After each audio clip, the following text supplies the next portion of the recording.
Chers amis vignerons, chers professionnels du vin, du champagne et des spiritueux premium, pour continuer à recevoir ces informations gratuitement, il est utile de liker cette vidéo et de t'abonner à cette chaîne ID Vin School. Bienvenue dans ce partage public. Il est utile à notre milieu professionnel du vin, du champagne et des spiritueux en ce moment. C'est une autre façon de dire que, tu vois, des flacons vrais et authentiques et sincères ont besoin de se rassembler et ont besoin de poser des actions individuelles et collectives.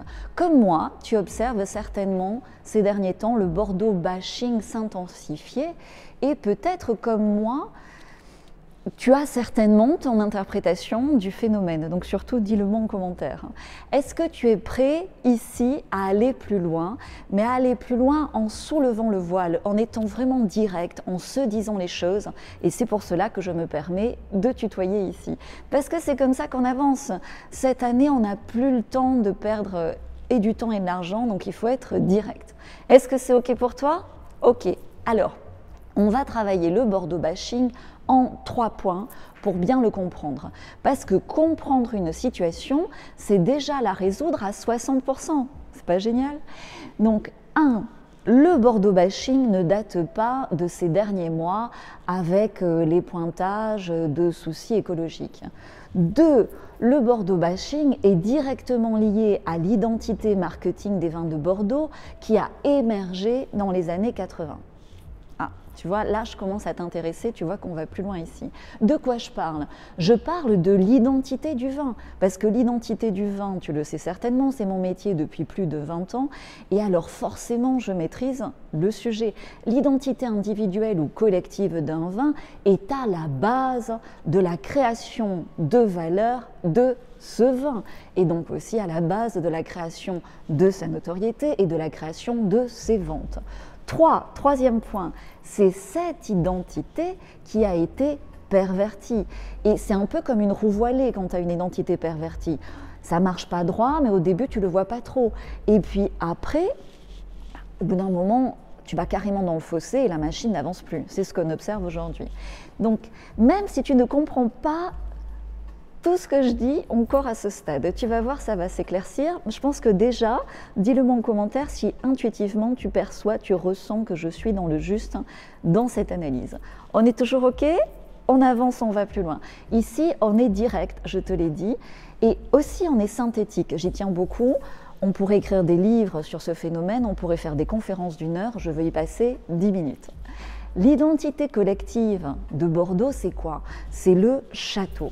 Derrière le château, tu as quoi? Tu as des valeurs vieille France. Des valeurs vieille France de type la famille, la propriété de sa terre, une vie paisible, proche de la nature. Est-ce que ça fait sens pour toi? Tu vois, on peut être synthétique et efficace. Est-ce que tu sens vibrer ce château familial? Est-ce que tu sens cette quille, ce vrai bon vin de Bordeaux sur la table le dimanche avec le poulet rôti dans le château avec des petits-enfants qui tournent autour? Est-ce que tu sens cette vibration? Ok? Ben, tu es tout simplement connecté à cette identité forte et vraie et intemporelle d'un vrai bon vin de Bordeaux. Tu es connecté à l'âme de ces vins. Maintenant, pendant des années, pendant des décennies, qu'est-ce qui s'est passé?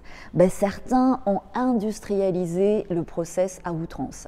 Certains ont financiarisé avec excès. Certains ont exploité les petits producteurs. Certains ont méprisé l'environnement. Certains ont monté des bulles spéculatives. Certains ont organisé des réseaux d'abus et de corruption. J'oubliais, toutes ces dérives sont fondées sur quoi? Sur des mensonges. Alors au début, des petits mensonges, hein. Tu sais, un petit mensonge, mais le problème, c'est que les mensonges ont été cumulatifs et répétitifs. Un château, ah ouais, mais c'est pas vraiment un château, c'est un hangar. Une famille, ah ouais, mais c'est pas vraiment une famille, c'est un fonds d'investissement spéculatif ou un groupe d'assurance. Un vin, ah ouais, mais c'est pas vraiment un vin, tu vois. En fait, c'est un assemblage, et puis pour faire le nombre d'hectos pour ce marché, ça a été réassemblé, et puis corrigé, réassemblé, lissé. Bref, ça n'a pas d'âme. Et tu sais quoi, en plus, c'est le client chinois qui a fait l'étiquette. Une éloge de journaliste sur ce vin? Ouais, mais en fait, tu sais, le journaliste, c'est un pote, et puis il a des actions dans ma boîte. Et en fait, en échange, voilà. Tu vois, je m'arrête là. Je pense que c'est assez synthétique et descriptif de certaines situations. Donc forcément, à un moment donné, ce type de système, qu'est-ce qui se passe? Ben, ça te pète forcément à la gueule. Et là, ce qui est très marrant à observer, c'est que ceux qui ont plus ou moins passivement, plus ou moins consciemment poussé la roue voilée toutes ces années et qui sont dans la carriole, à un moment donné, ils font semblant de ne pas comprendre ce qui se passe. Ah bon? Il se passe quoi? Je comprends pas. Tu vois? Et là, je ne suis pas humoriste, mais j'essaye de mettre un maximum d'humour dans la situation pour prendre de la distance. Là, je ne te parle même pas des interprofessions. Je garde ça pour la conclusion de cette vidéo. Donc surtout, reste jusqu'à la fin parce qu'on va rire pour éviter de pleurer. Donc tu vois, quand je te dis qu'on dit la vérité ici, c'est pour de vrai et en même temps on est synthétique. Fais-moi des commentaires constructifs sous cette vidéo. Donc maintenant que tu comprends mieux l'ampleur du phénomène, tu peux comprendre que ce Bordeaux bashing est lié à un finance bashing et à de nombreux autres bashing qui sont en cours ou à venir. C'est tout simplement lié à la fin d'une époque. Et avec le Bordeaux bashing, tu peux considérer que le même phénomène est en train d'émerger, par exemple, autour de grandes marques de champagne industriels. Et on peut prévoir un champagne bashing, idem pour des spiritueux qui ont été industrialisés à l'excès.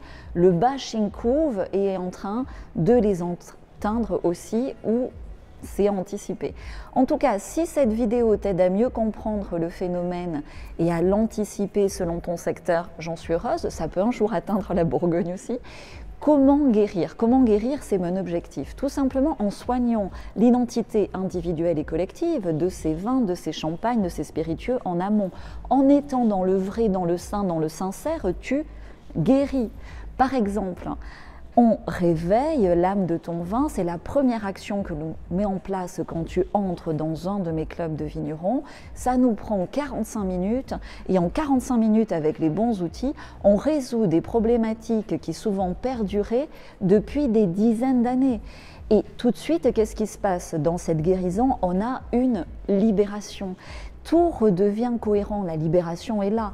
Et j'ai des clients parfois de 50 ans qui sont bien endurcis et qui ont discrètement la larme à l'œil dans cette guérison parce que ça fait du bien la vérité, ça soigne, ça lave le cœur et surtout, ça te redonne de l'énergie et de l'enthousiasme pour reconstruire correctement et de façon cohérente ce qui doit l'être.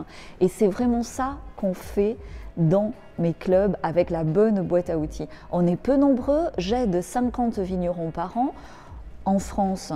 Et dans d'autres pays, c'est déjà énorme. J'en ai de 20 dans le club 20 et 30 dans le club des vignerons de talent. Comment est-ce que tu sais quel club correspond le mieux à tes objectifs? Ça dépend de ta priorité. Par exemple, les membres du club des vignerons de talent construisent quoi? Leur marché export sans salon, sans se déplacer. Et comment? Avec de l'animation des ventes à distance en géolocalisation. Les membres de mon club 20, eux, vendent massivement en ligne, en direct, sans intermédiaire, en France et à l'export. C'est quoi massivement? Massivement, par exemple, c'est une palette de vin au meilleur prix, puisque tu es en direct consommateur, en dimanche, en direct sur Londres ou sur Berlin ou sur Hong Kong si tu veux. Comment? Grâce à des algorithmes qui bossent pour toi mieux que n'importe quel commercial. Pendant que toi, tu fais quoi? C'est automatisé ces ventes. Pendant que toi, c'est dimanche, tu es tranquillement à table, avec ton flacon sur la table, ton poulet rôti et les enfants qui tournent autour. Tu vois? Il y a énormément de difficultés en ce moment, la période est difficile, mais elle est difficile pour te pousser à changer. Te pousser à changer vers quoi? Vers plus d'autonomie, vers plus de cohérence, vers plus de vérité et vers plus d'automatisation. C'est ça la nouvelle économie du vin. Jingle!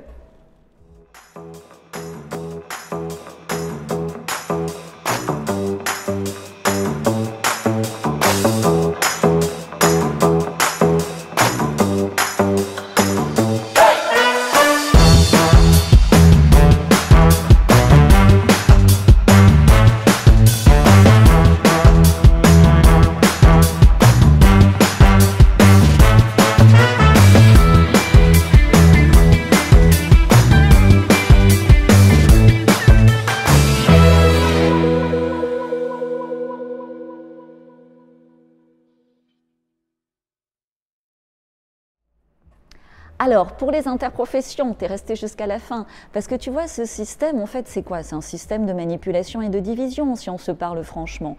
Et tu vois, c'est un peu comme l'Europe, en fait. Les fondamentaux et les déviances sont au départ imperceptibles et puis de plus en plus apparentes. Et tout ça s'effondre sous nos yeux sans même lutter. Sans même lutter, juste pourquoi? Parce que leurs fondamentaux sont viciés et ça ne peut pas survivre dans l'évolution sociétale et énergétique actuelle. Tu as juste à attendre et observer avec patience, en pleurant ou en riant, selon ta situation, mais sache que Dieu ou l'univers, si tu préfères, est bon et fait en sorte que cet effondrement se fasse au ralenti. Pourquoi? Pour te laisser le temps d'évacuer le point d'impact quand la tour de Babel tombe. Donc, tu peux être patient, tu peux attendre dans la citation, mais n'attends pas trop. L'année te demande de passer à l'action, c'est ce que l'on fait dans nos clubs, dans le club des vignerons de talent, dans le club vin. On réveille l'âme de ton vin. Je te mets en dessous de cette vidéo le lien vers les quelques rendez-vous qui restent, parce qu'on est en liste d'attente sur les 2 clubs. Donc en prenant rendez-vous déjà en session stratégique, c'est complètement gratuit avec moi, tu vas pouvoir m'exposer ta situation, on peut regarder les objectifs que tu peux atteindre cette année et dès qu'il y a une place qui se libère, on peut te contacter pour passer à l'action. Donc le lien est sous cette vidéo vers mes rendez-vous, on te le met aussi en premier commentaire quand tu regardes cette vidéo sur ton mobile, ça va t'aider. À très vite de l'autre côté. Cheers!